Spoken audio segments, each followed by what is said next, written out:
Cyrano, ici le lieutenant Glenn des forces spatiales terriennes.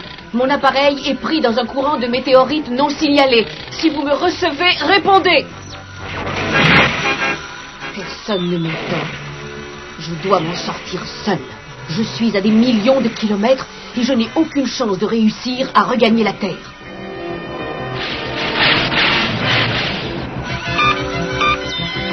Mon radar indique une petite planète droit devant. Je crois que c'est ma seule chance, alors je vais croiser les doigts et essayer de m'y poser sans trop de casse.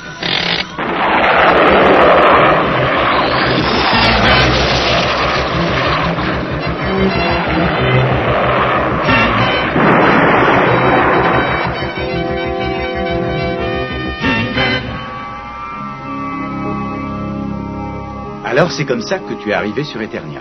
Mais oui, et grâce à ce projecteur de souvenirs, j'ai la possibilité de revivre cette scène. En tout cas, tu étais un fameux pilote. C'est exact. Mais il y a très longtemps, j'ai tout oublié. Dis-moi, c'était comment la Terre? Je pense que tu trouverais ça légèrement ennuyeux. On n'y rencontre ni tigres verts, ni créatures monstrueuses. Pourtant, c'est une planète magnifique, peuplée de gens merveilleux. On dirait que ça te manque, non? Oui, quelquefois j'y pense un peu. Mais mon vrai chez-moi est ici, sur Eternia, avec toi et ton père. Et je ne partirai d'ici pour aucune raison. Excuse-moi de te déranger, Oren, mais je venais parler à Adam. Oui, entre, il est là. On se verra tout à l'heure.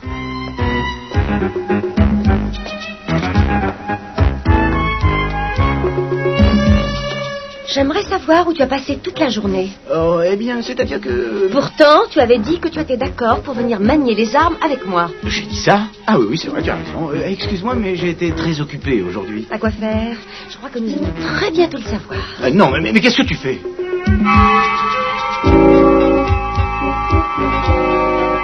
Alors là, franchement, tu n'as pas honte.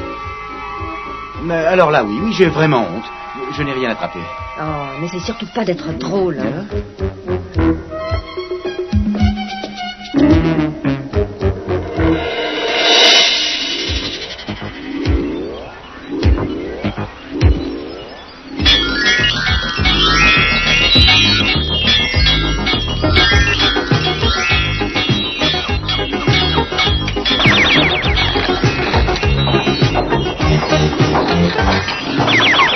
Je crois que c'est presque terminé. Quand ils verront ça, ils seront fous de joie.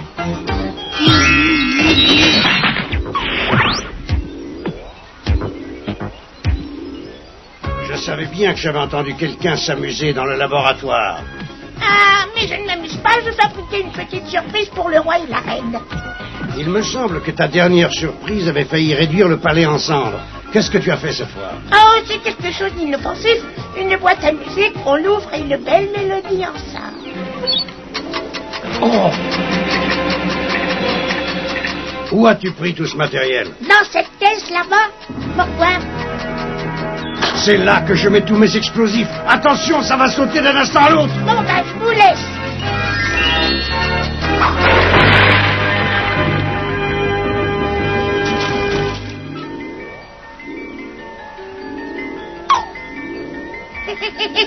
Alors, cette explosion? Je te l'ai déjà dit au moins 1 million de fois, je ne veux pas que tu viennes dans ce laboratoire. Bon, allez, retourne là-bas sur l'établi.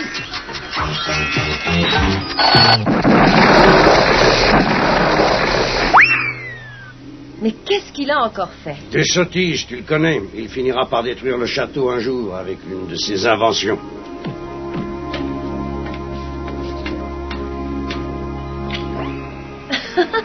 À propos d'invention, ton projecteur de souvenirs a beaucoup plu à la reine. Elle me l'a dit, tu sais. Tant mieux. Oh, c'est quelqu'un de tout à fait exceptionnel. Adam a beaucoup de chance de l'avoir pour mère. J'aimerais bien tout savoir sur mes propres parents, moi aussi. Mais je te l'ai déjà dit, je t'ai expliqué que ton père était le plus grand homme que j'ai jamais connu. Il s'est sacrifié en luttant courageusement pour qu'Eternia vive dans la paix. Et c'est un honneur pour moi de t'avoir adopté comme si tu étais ma fille. Et ma mère, alors? Ça, c'est un secret que j'ai promis de ne pas révéler. Un jour, tu apprendras quel est ce secret, mais pas de moi.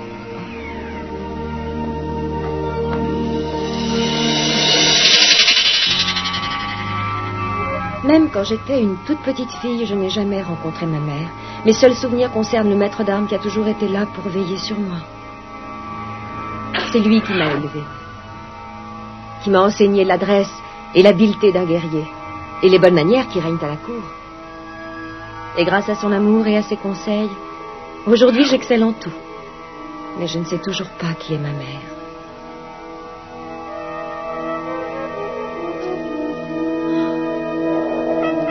Qu'est-ce qui ne va pas? Si quelqu'un t'a fait de la peine, dis-le-moi. Oh non, j'essayais de rassembler tous les souvenirs de ma petite enfance. Ah oui, et ce sont des mauvais souvenirs? Oh, c'est pire que ça. Je n'en ai pas du tout. Si seulement je savais ce qui s'est passé avant ma naissance. Mais j'y pense, je n'ai qu'à aller interroger l'oracle dans la mer de cristal. L'oracle? Mais non, t'es folle. Non, arrête, c'est trop dangereux. Oui, je le sais, Orko, mais j'en cours le risque. Mais la caverne de l'oracle est entourée de toutes sortes de monstres. Tu ne réussiras jamais toute seule. Je dois essayer. Et surtout, Orko, je te demande de ne pas dire que je vais là-bas. Mais c'est dans la mer de cristal. Oui, je le sais, mais je veux découvrir la vérité. Est-ce que tu comprends ça?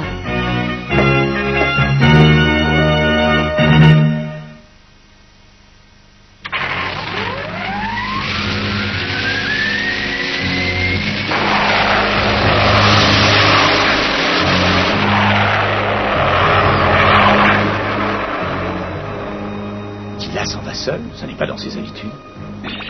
Oh. Ne t'inquiète pas pour elle, elle est capable de se débrouiller toute seule, ça j'espère. Tu sais où elle est allée? J'ai promis de ne pas le dire. Après tout, si elle a envie d'aller se promener jusqu'à la mer de cristal, c'est bien son droit. Tu as dit la mer de cristal? J'ai dit la cour.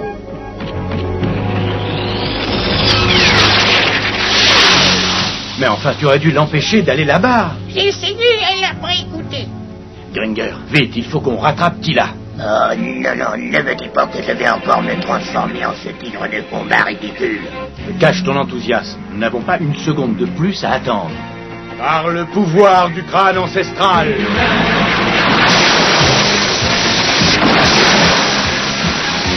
Je détiens la force toute puissante.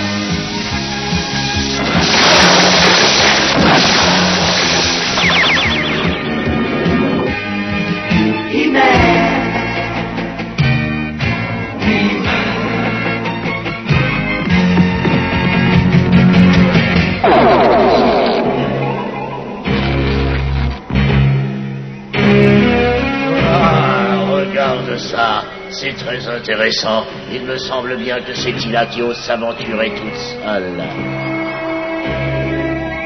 Qu'est-ce qu'elle va faire sur ton territoire? Je n'en ai pas la moindre idée, mais crois-moi, je vais m'occuper d'elle. Il y a des années de cela, celui qui l'a élevée, le maître d'armes, est venu secourir la victime que j'avais choisie pour offrir en sacrifice aux démons des océans. Voici l'heure de la vengeance. Bien, alors occupe-toi d'elle.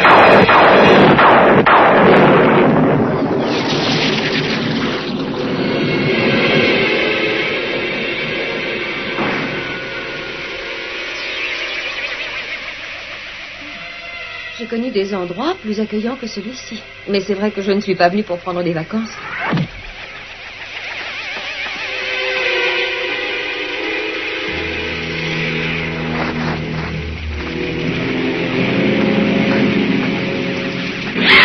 Oh, ça y est, c'est ce que je craignais. J'aurais certainement à lutter pour atteindre l'oracle.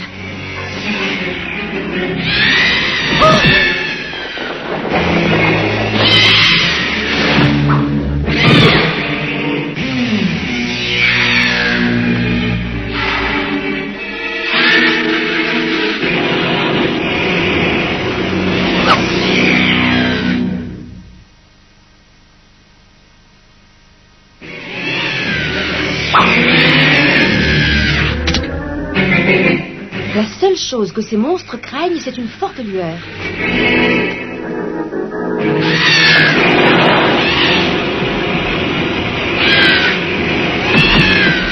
Et voilà, après ça, je serai tranquille. Nous allons bientôt arriver à la mer de cristal. J'espère que Tila va bien.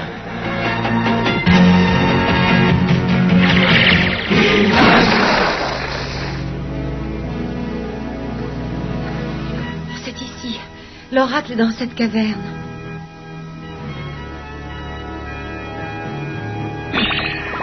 Approche-toi un peu. Je m'appelle Tila et je suis venue... Je sais ce qui t'intéresse. Tu es venu pour connaître ton passé. Un passé que moi seul, l'oracle, peut t'apprendre. Alors sois très attentive. Tu reconnais cet homme? Oui, c'est le maître d'armes quand il était jeune. Il y a des années de cela, ton futur père adoptif se frayait un chemin à travers la forêt. La nuit précédente, il avait reçu un signal pendant son sommeil.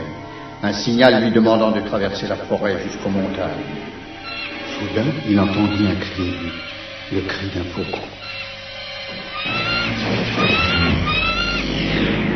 Océanor et ses hommes poissons s'approchaient du nid de Zohar le faucon pour le capturer. Ils espéraient offrir cet oiseau mystique en sacrifice aux démons des océans. Le faucon aurait pu facilement s'envoler et se mettre à l'abri, mais il y avait quelque chose dans son nid qu'il protégeait. Et il était prêt à donner sa vie pour le défendre.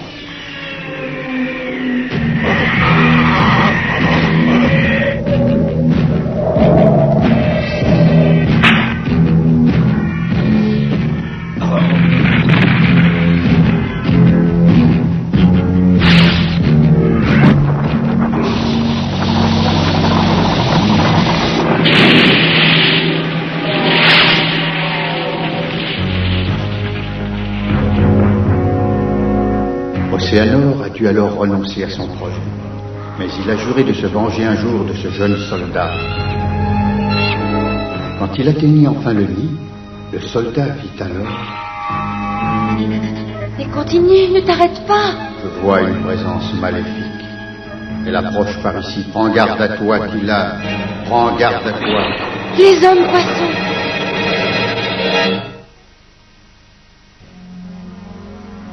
Je sais que Tila peut se débrouiller seule, mais je sens qu'elle court un grave danger actuellement. Alors, après toutes ces longues années, la fille de mon vieil ennemi, le maître d'armes, est finalement devenue ma prisonnière. Si c'est une revanche que tu veux, face de crapaud, coupe mes liens. Mais je sais que tu n'auras pas le courage de te battre avec moi. Je ne ferai qu'une bouchée de toi, mais j'ai un autre projet pour toi, un projet beaucoup plus intéressant. Tu seras contente, ta fin servira à quelque chose.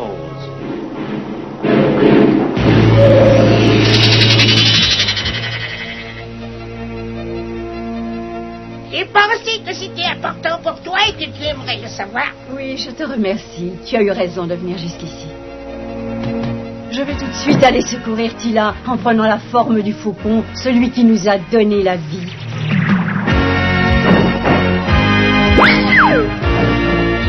Ça alors, c'est ce qu'on appelle partir en coup de vent. Tila! Reste tranquille. Tu devrais savoir que l'oracle ne nous veut aucun mal. Dépêche-toi d'aller aider Tila, elle court un grave danger. Les hommes poissons l'ont capturée et emmenée.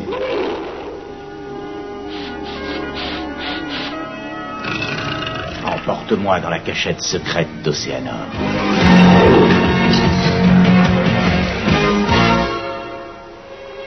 Tous les 20 ans, les étoiles sacrées se trouvent dans un alignement parfait. C'est seulement à ce moment que Bakoul peut être appelé au plus profond des océans où il se cache. Et ceci grâce à cette perle, cette splendide perle rouge. Mais qui est donc ce Bakoul, Océanor?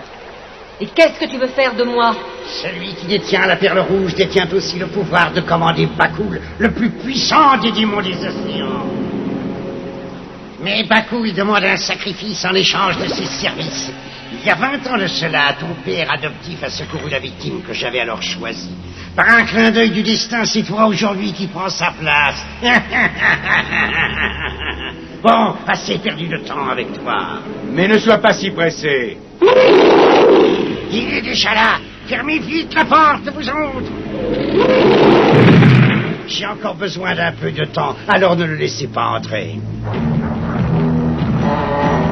Ô tout-puissant Bakoul, écoute bien mes paroles. Quitte ton repère du fond des eaux et viens obéir au détenteur de la perle rouge.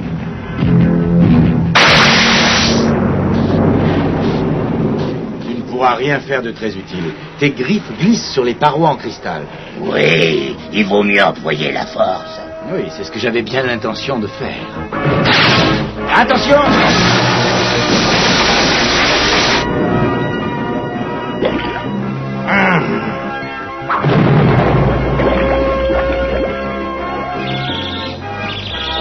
gens pourraient quand même ramasser leurs ordures.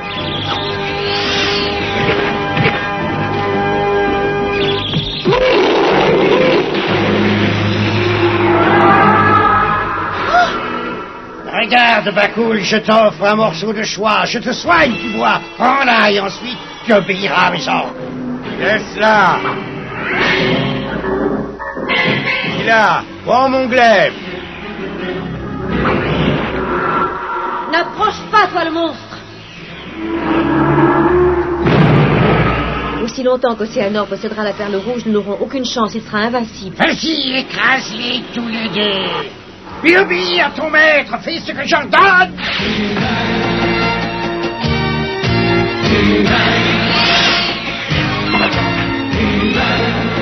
Oh non, la perle. C'était la seule chose qui réussissait à contrôler Bakul. Il me tuera aussi. Au secours.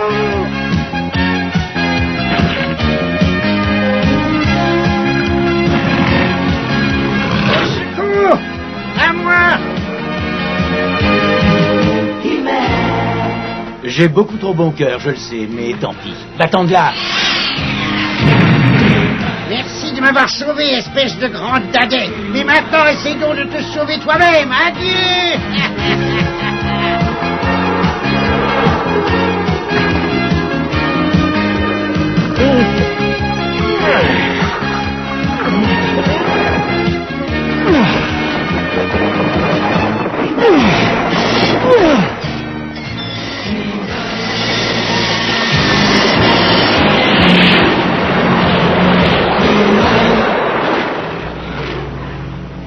Eh bien, j'espère qu'après ça, Bakul nous laissera tranquilles pendant les 20 ans à venir. Pourquoi as-tu sauvé Océanor, ton pire adversaire? Chaque vie est importante, même celle des monstres comme lui. Allez, maintenant, rentrons chez nous. Non, attends encore. J'ai une petite chose à faire avant. Finis ton histoire, Oracle. Parle-moi de ma mère. Le jeune maître d'armes avait chassé Océanor et les hommes poissons. Ensuite, il a pu grimper sans difficulté sur la montagne jusqu'au nid du faucon. Et dans ce nid, il trouva un bébé. C'était la fille de la sorcière. Avec l'accord de son mari, elle avait apporté l'enfant dans la montagne pour l'élever en paix. Mais après l'attaque d'Océanor, elle comprit que sans un vrai foyer, le bébé ne serait jamais réellement en sécurité. Le cœur du jeune soldat s'attendrit devant le bébé et il jura de veiller sur lui pendant toute sa vie. Ce bébé, c'était toi. Mais alors, d'après toi, ma mère, ce serait... Oui, la sorcière du château des ombres. Maman. Oui, oui, tu es ma fille que je chéris tant. Et un jour, plus tard, c'est toi qui devras me remplacer. On t'appellera alors la sorcière et on te craindra. Mais ce temps n'est pas encore venu. Pour l'instant, tu as des tâches importantes à remplir et en attendant, tu dois oublier le secret que nous t'avons révélé aujourd'hui. Le seul souvenir que sa mémoire gardera sera que sa pauvre mère est une femme qu'il aime beaucoup. Je te demande de garder ce secret, Musclor. Je sais que tu ne diras rien. Je peux compter sur toi. Ne crains rien, je garde très bien les secrets.